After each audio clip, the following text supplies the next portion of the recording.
இன்றைக்கி நம்ம வந்து என்ன செய்ய போகிறோம்னு பார்த்தீங்கன்னா, ரோட் சைட் காளான் வீட்லேயே எப்படி செய்கிறதுன்னு பார்க்கலாம் வாங்க. ஒரு மீடியமான முட்டைக்கோஸை வந்து பொடி பொடியாக கட் பண்ணி எடுத்துக்கோங்க. அதில் வந்து கார்ன்ஃப்ளவர் மாவு, மைதா மாவு, சில்லி பவுடர், கரம் மசாலா, இஞ்சி பூண்டு பேஸ்ட்டு, சால்ட்டு, கொஞ்சமாக தண்ணி விட்டு ஒரு கெட்டியான பதத்துக்கு வந்து நம்ம பிசைஞ்சு எடுத்துக்கணும். அதுக்கப்புறம் ஒரு வானலில் வந்து ஆயில் சேர்த்துட்டு நம்ம வடைலாம் பொரிச்சு எடுப்போம் பார்த்தீங்களா, அந்த மாதிரி ஒரு மீடியமான சைஸில் விட்டு பொரித்து எடுத்துக்கணும்.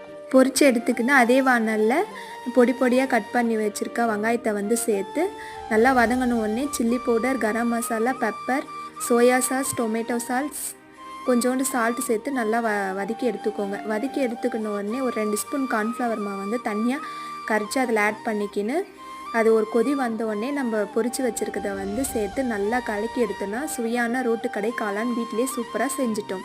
நீங்களும் ட்ரை பண்ணி பாருங்கள். என்னுடைய சேனலுக்கு சப்போர்ட் பண்ணுங்கள் ஃப்ரெண்ட்ஸ். உங்களுடைய சப்போர்ட் எனக்கு வேணும். லைக் பண்ணுங்கள், சப்ஸ்கிரைப் பண்ணுங்கள்.